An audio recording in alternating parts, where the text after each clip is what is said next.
There is a quiet moment most people never talk about. It happens when no one is watching, when the receipt is folded away, when the purchase has already been justified. Looking rich does not always come from abundance. Sometimes it comes from tension, from the need to feel protected in a world that constantly measures worth through symbols. Luxury in this space is not about enjoyment.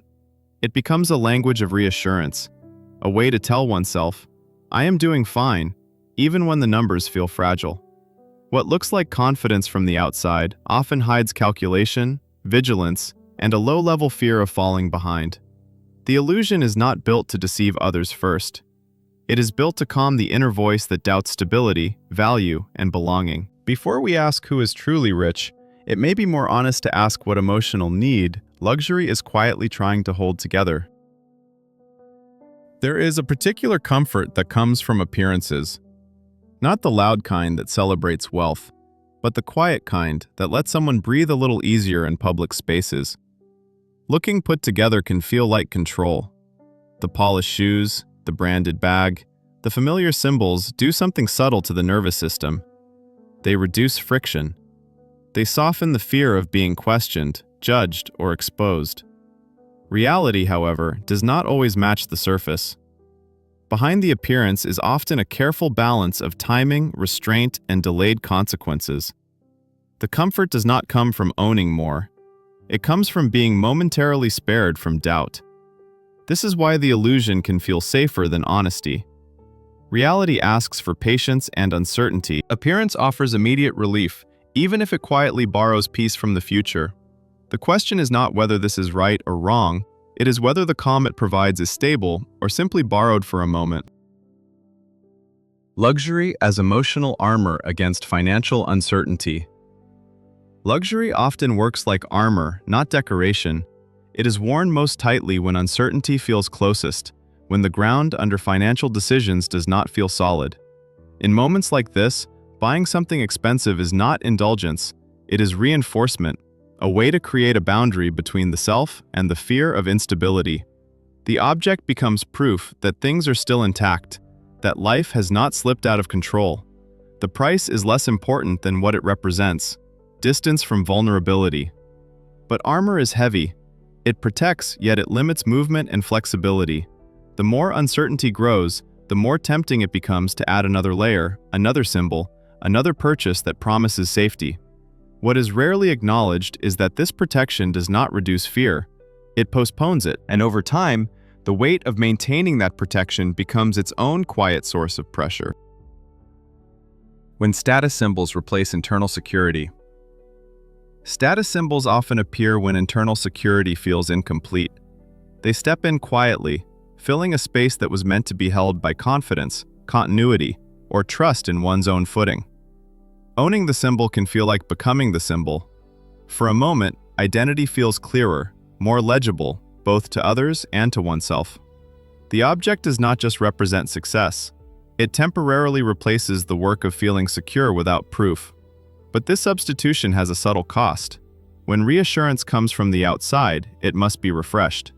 The sense of enough expires quickly because it was never rooted internally.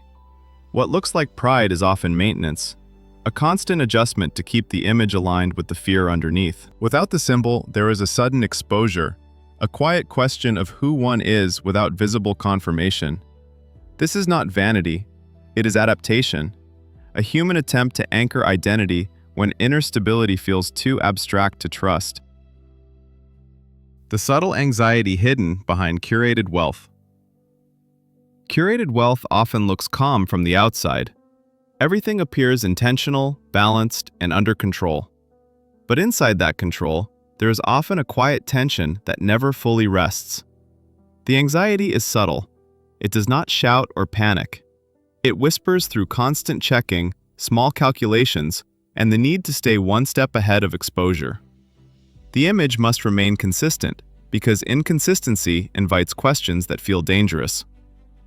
What creates the strain is not the money itself, but the vigilance. The effort to ensure that nothing slips, nothing reveals too much, nothing contradicts the story being told. Even enjoyment becomes monitored, filtered through whether it fits the image. This kind of anxiety is easy to miss because it looks like discipline, but discipline that is driven by fear carries a different weight. It does not feel grounding. It feels tightening. Behind curated wealth is often a nervous system that never fully powers down, always listening for the sound of something going wrong. Spending as proof of belonging, not satisfaction. Spending can quietly shift from enjoyment to evidence. Not evidence of wealth, but evidence of belonging. A way to signal alignment with a world that feels selective and conditional. In these moments, purchases are less about desire and more about permission. Permission to take up space, to be seen without explanation, to avoid the discomfort of standing slightly outside the circle. The object becomes a pass, not a pleasure. What is rarely felt in these transactions is satisfaction. The relief comes first, followed by a quick return of emptiness. Belonging that is bought must be renewed because it was never secure to begin with. This pattern is not driven by greed.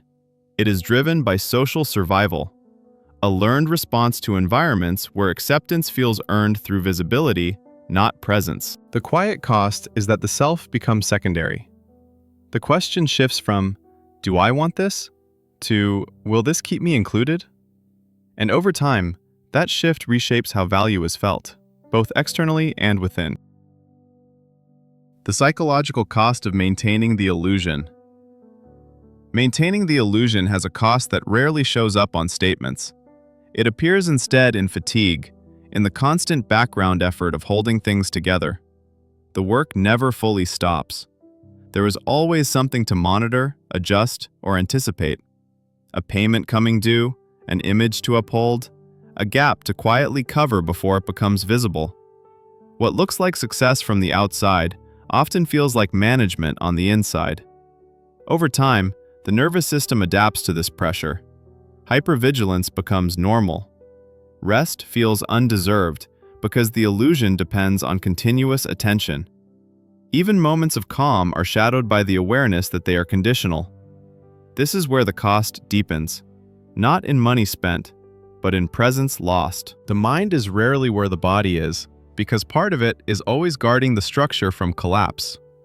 The illusion promises freedom, but demands maintenance. And slowly, without drama, the weight of keeping it alive begins to resemble the very insecurity it was meant to protect against. What remains when the symbols are taken away? When the symbols are taken away, what remains is often unfamiliar. Not emptiness, but exposure. A quiet space where the noise of validation used to be. Without the objects doing the talking, attention turns inward, to sensations that were previously muted by reassurance. Uncertainty, yes, but also honesty. The absence of symbols removes the buffer between identity and doubt. This moment can feel unsettling because it offers no shortcuts.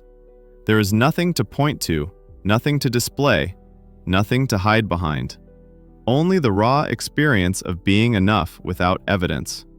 For many, this is the first time that question is felt directly rather than avoided. What remains is not weakness, it is sensitivity. An awareness that security built externally was never designed to hold the full weight of the self. In this space, something quieter becomes possible. Not confidence, not certainty, but alignment. A relationship with money that no longer needs to perform in order to exist. The illusion of luxury is rarely about excess. It is about safety, identity, and the hope that visibility can replace certainty. What this story quietly reveals is not deception, but adaptation. A series of small choices made to soothe insecurity, to manage fear, to stay legible in a world that often equates worth with display. The cost is not immediate.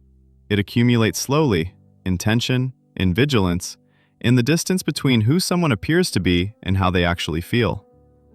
When money is used to perform stability, it loses its ability to support it. The relationship becomes fragile, conditional, and tiring to maintain. What begins as protection gradually becomes pressure.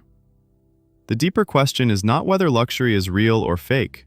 It is whether peace can exist without proof, whether value can be felt without being shown. True financial grounding does not announce itself.